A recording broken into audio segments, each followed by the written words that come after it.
Hello everyone, welcome back. In today's video we'll learn what is a scalar product and what is a vector product. आज हम बहुत detail के अंदर देखेंगे what is a dot product and what is a cross product.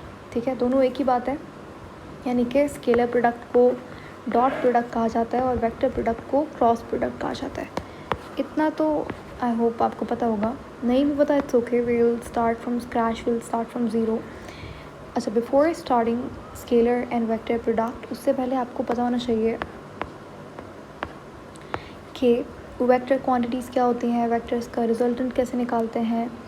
ठीक है, types of vector, ये जितना भी बेसिक वेक्टर वाला पिछला वाला टॉपिक है, make sure you know each and everything. उसके बाद प्रोडक्ट्स को पढ़ना बहुत आसान हो जाएगा. रिमेंबर वन थिंग, यहाँ पे मैं एक स्टेटमेंट लिख रही हूँ which is very important statement, और इससे आप क्वेश्चन भी बना सकते हो कि व्हेन टू वेक्टर्स, जब दो वेक्टर क्वांटिटीज़, ठीक है, I will give you example of this as well. अच्छा, when two vector quantities are multiplied together, ठीक है, अगर दो वेक्टर क्वांटिटीज़ आपस में मल्टीप्लाई होती हैं तो दो पॉसिबिलिटीज़ हैं. उसका जो प्रोडक्ट है या तो वो स्केलर आएगा या तो वो वेक्टर आएगा. सही है. अगर तो उसका स्केलर प्रोडक्ट आता है, अगर स्केलर प्रोडक्ट आता है तो उससे हम लोग कहते हैं डॉट प्रोडक्ट. क्यों कहते हैं वो भी देखेंगे. ठीक है, सही है. जब दो फिजिकल क्वांटिटीज़ जो कि वेक्टर हैं दोनों, for example A vector into B vector, ये आपस में क्या हो रही हैं, मल्टीप्लाई हो रही हैं.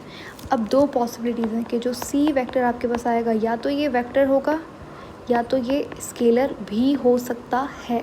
सो when two quantities are multiplied together, the product might be scalar, the product might be vector. अगर वेक्टर प्रोडक्ट आता है we'll call it as cross product. ठीक है. अब स्केलर प्रोडक्ट को डॉट प्रोडक्ट क्यों कहते हैं? That's because since we place a dot between the two vectors, therefore it is called a dot product. For example, A dot B is equal to C. ठीक है. अब यहाँ पे जो C है वो एक स्केलर क्वांटिटी है. A और B दोनों वेक्टर क्वांटिटीज़ हैं. यहाँ पे जो प्रोडक्ट है वो स्केलर प्रोडक्ट है, डॉट प्रोडक्ट है. तो इसीलिए यहाँ पे जो मल्टीप्लिकेशन शो होती है वो एक डॉट की मदद से होती है. That's why scalar product is also known as dot product. Same goes for vector product. Vector product में क्या होता है, when A vector multiplied by B vector, the multiplication is shown by a cross sign. तो एक नया vector आता है. ठीक है, ऐसे प्रोडक्ट को वेक्टर प्रोडक्ट कहते हैं और क्रॉस प्रोडक्ट कहते हैं. ठीक है. डॉट प्रोडक्ट क्यों कहा जाता है स्केलर प्रोडक्ट को, समझ में आ गया, because we are putting a dot between two vectors. Clear. Now let's move to the example. अब देखो, अगर स्केलर प्रोडक्ट की बात करें, आप कोई भी दो फिजिकल क्वांटिटीज़ ले लेते हैं जिनका प्रोडक्ट जो है वो याद रखिएगा स्केलर होगा. For example force and displacement. Force भी एक वेक्टर क्वांटिटी है, डिस्प्लेसमेंट भी एक वेक्टर क्वांटिटी है. अच्छा, अब मैं यहाँ पे डॉट लगाऊँ या क्रॉस लगाऊँ? अगर मैं यहाँ पे क्रॉस लगाती हूँ इट्स नॉट कम्प्लीटली राइट. ठीक है, डॉट लगाना चाहिए बिकॉज इनका जो प्रोडक्ट है वो एक स्केलर क्वांटिटी है. क्या होता है इनका product? Force into displacement is work. ठीक है, वर्क एक स्केलर क्वांटिटी है, तो इसीलिए आप यहाँ पे डॉट पुट करते हो. ठीक है. इसी तरीके से एक और एग्जांपल ले लेते हैं. फोर्स एक वेक्टर क्वांटिटी है.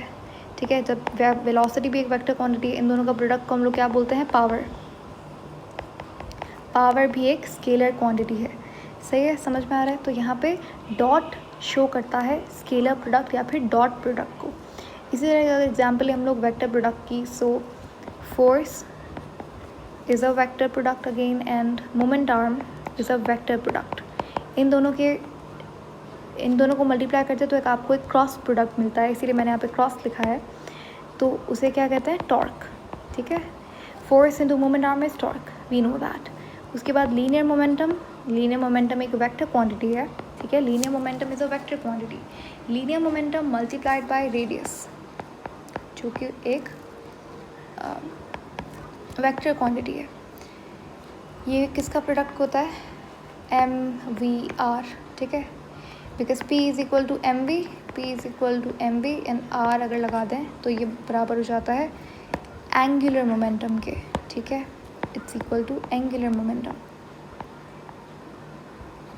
एंगुलर मोमेंटम एक वेक्टर प्रोडक्ट है, सही है। याद रखिएगा यहाँ पे सबसे important point, one of the most important point when it comes to scalar and vector product वो ये है कि जब आप स्केलर प्रोडक्ट की बात करते हो, अब मैं ना स्केलर प्रोडक्ट को डॉट प्रोडक्ट बोलूँगी और वेक्टर प्रोडक्ट को क्रॉस प्रोडक्ट बोलूँगी, तो समझ जाइएगा कि यहाँ पे डॉट मतलब स्केलर, क्रॉस मतलब वेक्टर। क्लियर? ओके। अच्छा, यहाँ पे एक बात ध्यान में रखिएगा कि हम लोग जब स्केलर प्रोडक्ट की बात करते हैं या फिर डॉट प्रोडक्ट की बात करते हैं तो हम लोग हमेशा कॉस फंक्शन का इस्तेमाल करते हैं, ठीक है। इसके पीछे भी रीज़न है, इसके पीछे भी साइंस है, फिज़िक्स है, ठीक है। ऐसे ही मैंने अपनी मर्ज़ी से कॉस नहीं लिया, मैं सेक भी ले सकती थी, साइन भी ले सकती थी, बट कॉस ही क्यों, उसके पीछे भी रीज़न है, ठीक है। खैर अभी के लिए इतना समझ लीजिए कि स्केलर प्रोडक्ट में आप कॉस फंक्शन का इस्तेमाल करते हो, जबकि वेक्टर प्रोडक्ट क्रॉस प्रोडक्ट में आप हमेशा साइन फंक्शन का इस्तेमाल करते हो, सही है। So dot product is equal to cos function and cross product is equal to sine function, ठीक है। अब जैसे कि एग्जाम्पल यहाँ पे लिखते हैं हम लोग work is equal to F dot D cos theta, ये सब ने पढ़ा होगा ना। तो यहाँ पे हम लोग कॉस थीटा क्यों लगाते हैं, because work is a scalar product. अच्छा, उसके बाद जब आप वेक्टर प्रोडक्ट की बात करते हो, यहाँ पे मैं टॉर्क का एग्जाम्पल लूँगी। So torque is equal to force into moment arm, तो यहाँ पे मैं कौन सा फंक्शन इस्तेमाल करूँगी, साइन थीटा, सही है। यहाँ पे जो कॉस है ये हमें बताता है मैग्नीट्यूड, ठीक है, मैग्नीट्यूड। याद रखिएगा sine is not a vector, sine itself is not a vector, ठीक है। ओके, यहाँ तक ये सारे इंपॉर्टेंट पॉइंट्स से आपको याद होना चाहिए कि scalar product is also known as dot product, vector product is also known as cross product. Number 2, whenever we talk about dot product we use the cos function, and for sine the sine function is used for the cross product or vector product, ठीक है। अच्छा, उसके बाद जब आप एक vector को multiply करते हो एक वेक्टर से,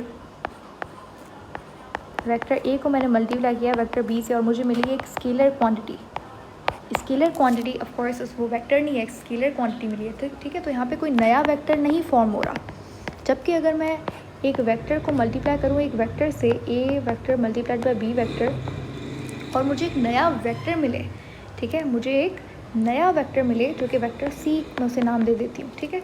तो अब ये जो वेक्टर देखो यहाँ पे तो क्या आपको स्केलर क्वांटिटी निकली, ठीक है। अब इसकी स्केलर क्वांटिटी का डायरेक्शन तो होता ही नहीं है, ठीक है। तो डायरेक्शन फाइंड करने का चांस कोई है ही नहीं, है ना, कोई मकसद ही नहीं, डायरेक्शन होता ही नहीं ना स्केलर क्वांटिटी का, लेकिन इसका मैग्नीट्यूड होता है। और मैग्नीट्यूड कैसे आप फाइंड करते हो, मैग्नीट्यूड कैसे फाइंड करते हो आप स्केलर प्रोडक्ट का, by simple addition, subtraction, division, multiplication, ठीक है, सिंपल अर्थमेटिक्स से।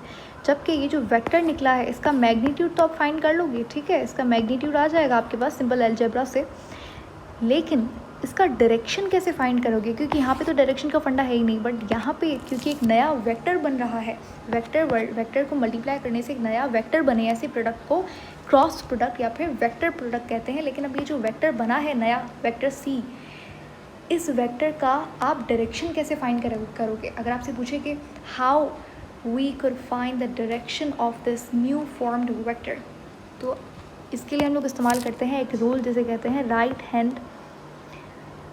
हैंड रूल, सही है।